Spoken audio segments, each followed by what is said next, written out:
Right, hell yeah. So this is part two of our winning the Lochsa, and this is the first time down a river that I've actually used a wooden support in the middle of the boat, and it pushes down on the center I-beam in an arc, so I have a chunk of wood and then foam underneath it, and so it allows my boat to edge. Now through this rapid, I go to my offside, so I'm on my right side, and I'm practicing getting through a wave train, on my right side. And so, yeah, and it's tricky. It's just interesting that on your strong side, you just get dialed in that just the simple aspect of getting through like a big wave train, just because your boat gets thrown in all directions. And so, you're shorter, if you do shorter strokes with harder pry, and just always, be pry, like right there, I'm pry oriented, just because I know I can paddle this boat back around. To not lose your edge and stuff. That's also helpful. And then I just noticed that I'm really sitting in the center of the boat, getting through this wave train. And so we'll just look at it one more time. But yeah, so this is a really good practice that if you're R1ing, jump to your offside and try to get through, a substantial wave train. Use a rapid where it's like you're not going to play around on. The swim isn't consequential.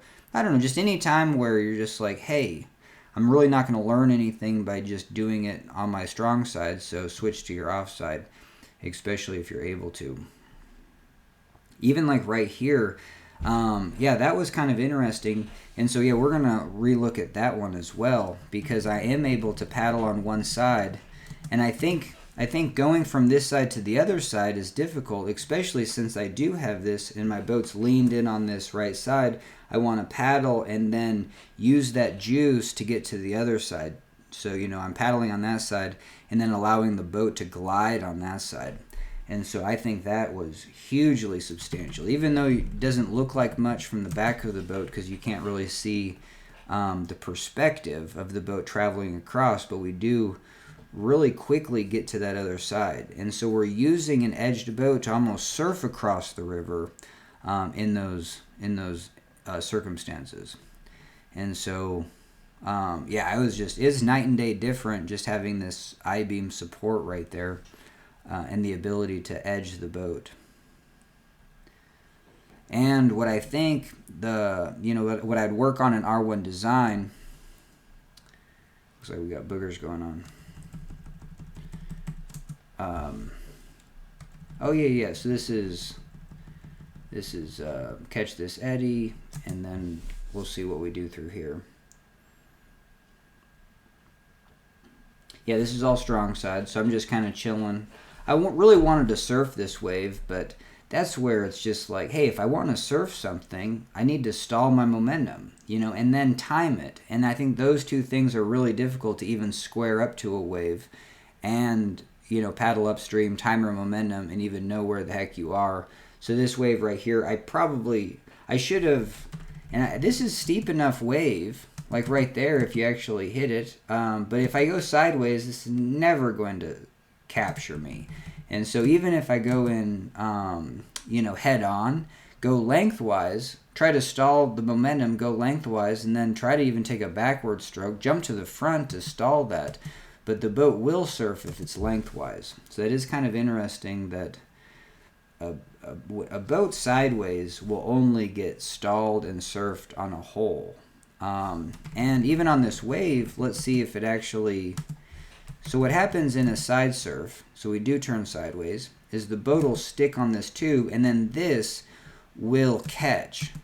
And it caught a little bit. And that's honestly where I wanted to experiment with a pushed out I-beam, where the other side is just a little bit higher up out of the water. I think even in my boat right now, I could have it edged just a little bit more. I think there's a limit on that, where if you have it edged too much, the thing just kind of gets rolly on you. All right. Just going backwards. Cool. Let's see what else.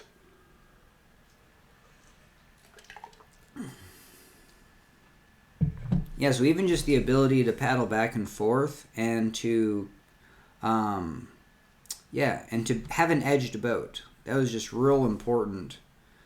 And it just feels real good. So this is, this is just house. This is just house waves. So we kind of start off our trip. It's kind of the start of the big waves. All right, hell yeah! I'm just trying to crush the meat of this, and it's not super big right now, not super punchy. Hell yeah! But we have a good angle there. But yeah, this wave train is one of the biggest, and so just even trying to stay in these waves. So we're on the strong side, and this is whatever I'm doing on the strong side, I would find it hard to do on my off side, and so. We are keeping a pretty edged boat. We are keeping forward momentum. Definitely longer strokes, but shorter with a quick pry just to keep that boat going. And then twice we have to jump into those waves. And so we will kind of revisit those. Especially at the bottom when things get slow, waves get a little bit peakier. And yeah, if you see those waves breaking, yeah, you need to jump into them. Like right there. Heck yeah. And then an edged boat, it keeps the other side from biting into a flip. And so there is that's one of the big advantages. Now this boat is not, it's got rocker, but it's not crazy rocker like my prototype that I've been working on. And we do catch this eddy real good. So it's also a good skill to be like, hell yeah. Even in an R1 boat, we can surf, and I think surfing is going to make an R1 boat faster. So being able to edge, so we're, I'm just kind of, I don't even take a stroke, and we're just going to this wall. So, but right there, take a stroke, another stroke, and then yeah, just an edged boat. To get a line going, you definitely need displacement. You need longer water line. You need that boat basically tracking. That's the definition of tracking. So you need to get that boat to track. You need your paddle stroke to get the boat up to speed. Those two things are very important. When you have a big R1 boat, potentially you can't get speed. And tracking is a little bit loose because it's not dialed in. So having this beam right here really allows, a kind of a cutting edge, to pick up speed. And so hell yeah. All right, so we caught that eddy. Takes a while for people to get going. Yeah, let's see how we piece out. All right, and just right here, this is kind of fast water. Never mind. I was thinking of somewhere else, but yeah.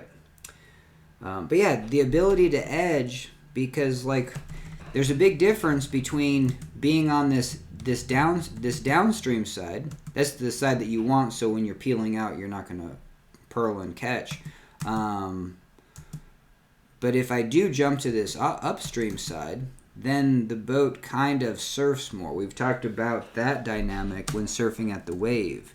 The upstream current comes in and under the boat, and over here it kind of catches like a sail.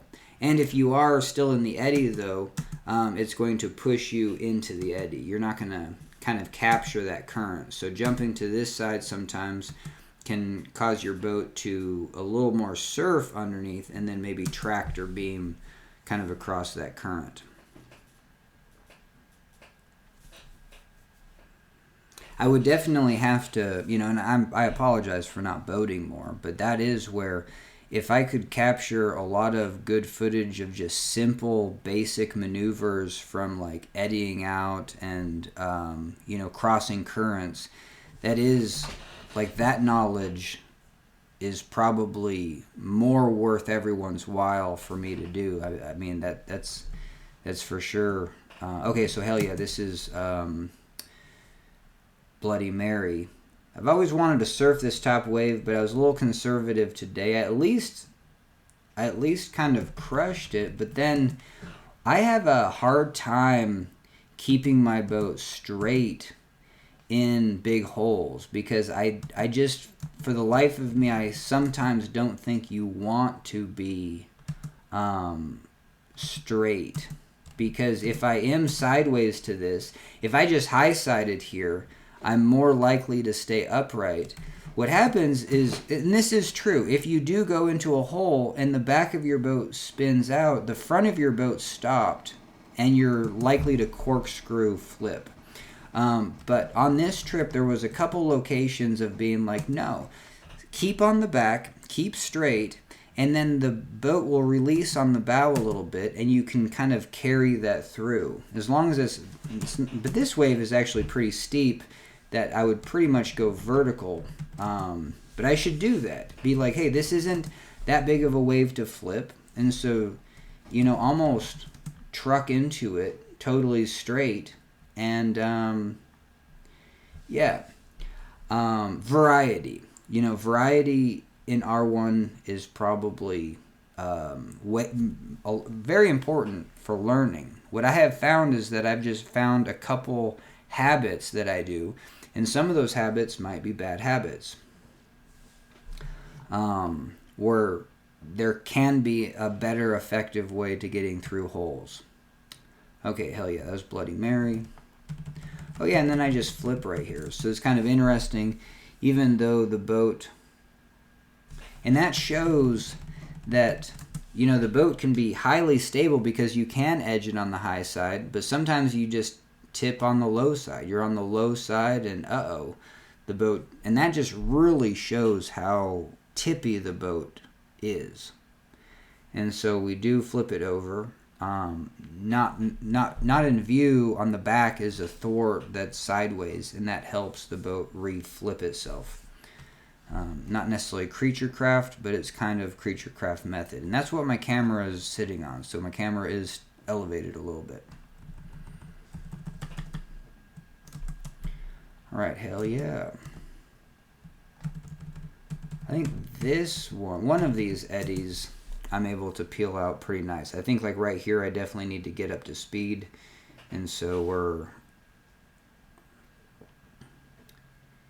and even just getting in the current and then even just kind of doing a full circle to get up to river speed. Because these boats, R1 boats, definitely just want to surf sideways. So even though you're in current, it requires you to be at the same speed of the current to be locked in. And so we did kind of just a little spin move on that. So I'm going to kind of re-show this.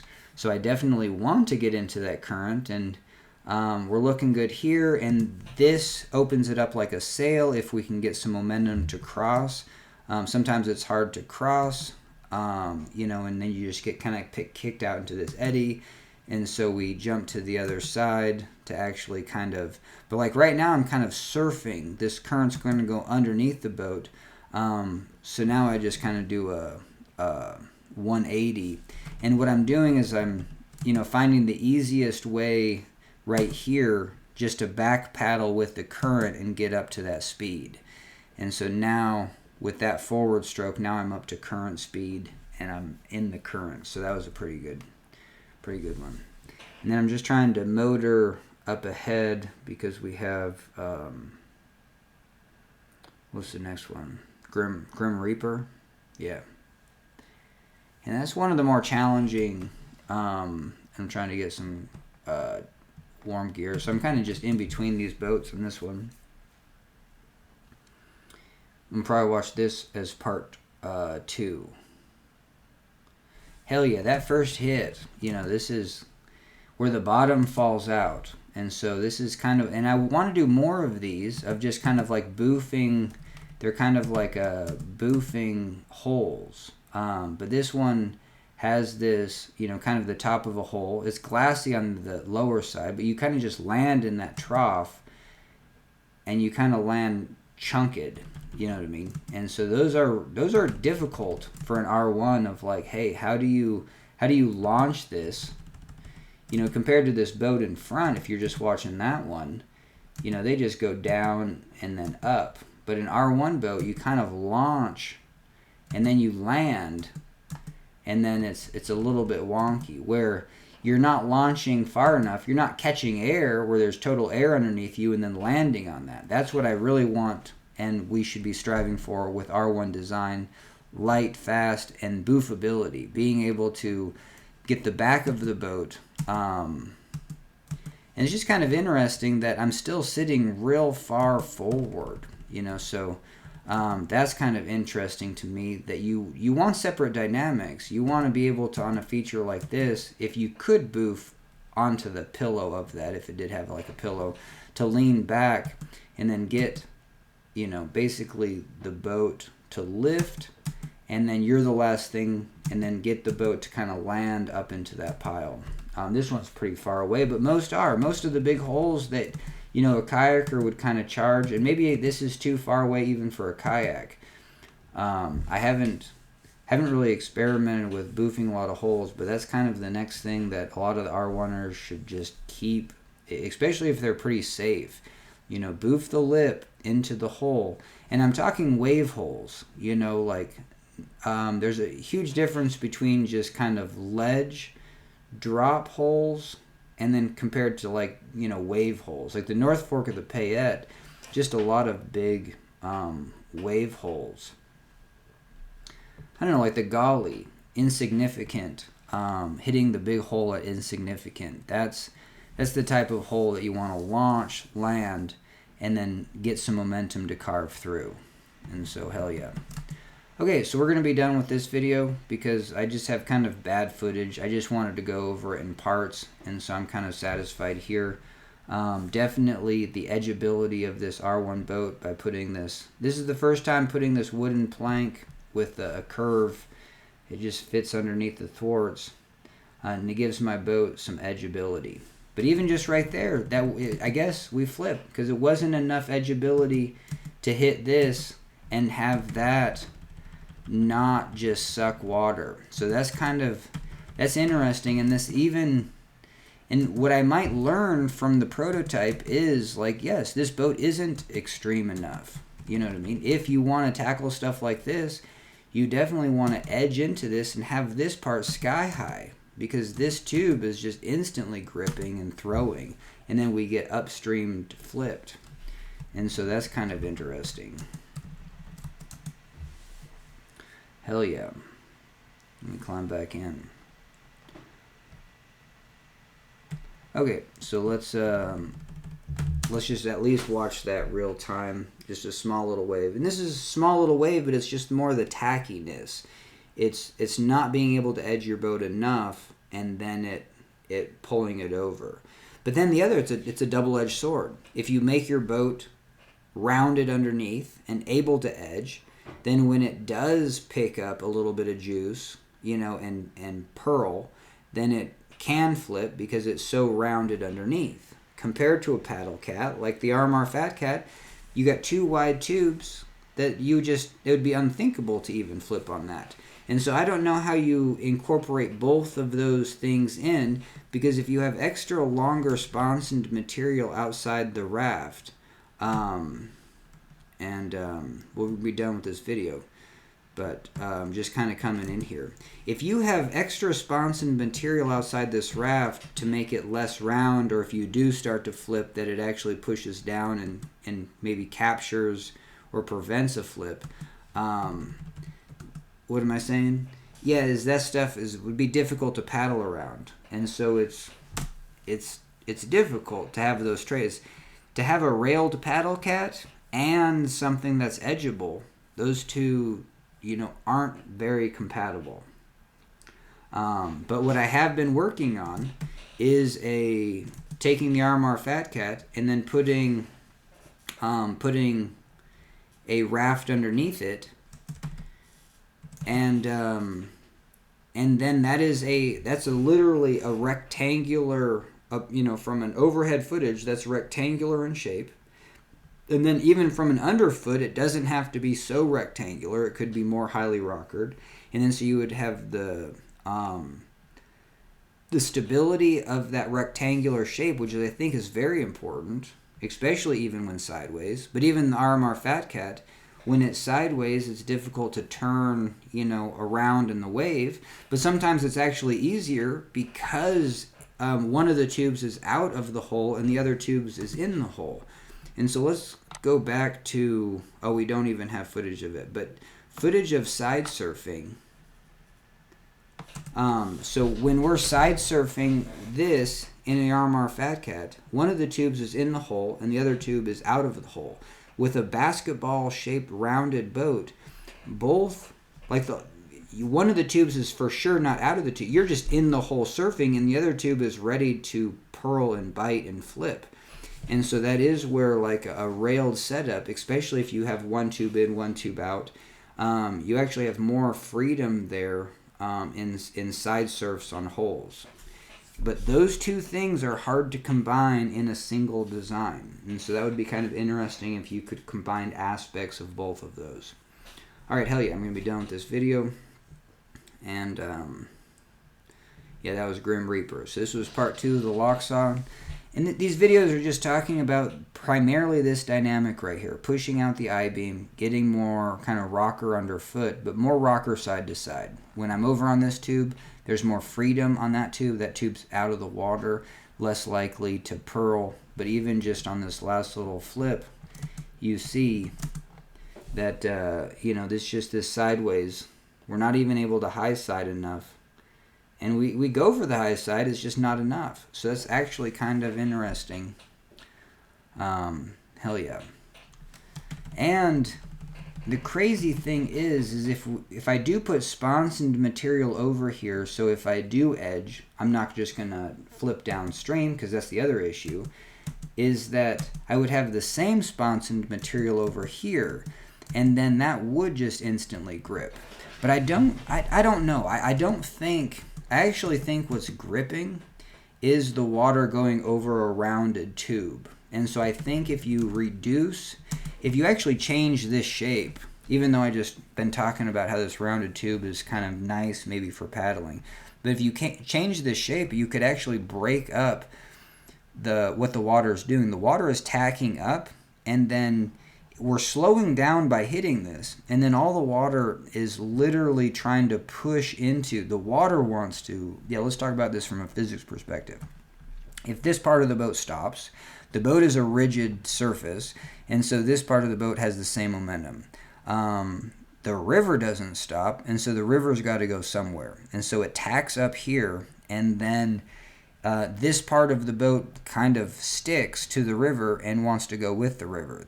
The river can't jump up, up out of the river, and so it just dives down, and this tube gets driven down. And the second that starts to happen, it just gets worse from there. Like the second that starts to grip up, you have a very unstable impending tip, and that tube just gets swept under the river.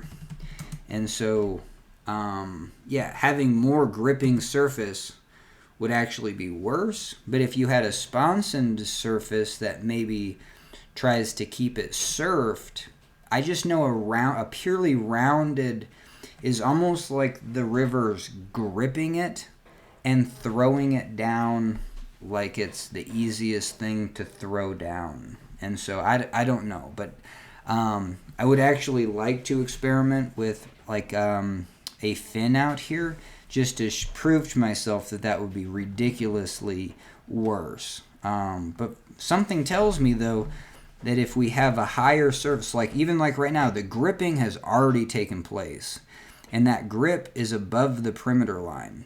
And so to have inflated surface above this perimeter line that doesn't get in the way of your underfoot dynamics could add stability. It could make a effectively wider boat, especially when this grip is happening right in the center, right on that rounded part. And so it allows this diamond-shaped boat with higher rocker to have a rectangular shape all through the front and back, as long as it's not going to get in the way of paddling too much. But to have that sponsoned material then to get captured. So you would have inflated material here, and as this flips, that would grip up and hopefully give you just more time to high side or not flip. All right, hell yeah.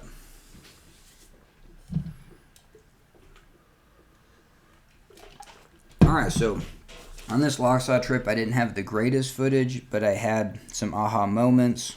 That I can just kind of share this footage and talk my way through. Sometimes it's more for me, just to be like, hey, what's the next step in R1 design? My boat works pretty good. We're making it just a little bit better. How do I actually get my boat to perform better? All right, hell yeah. Thanks for joining me. Booyah.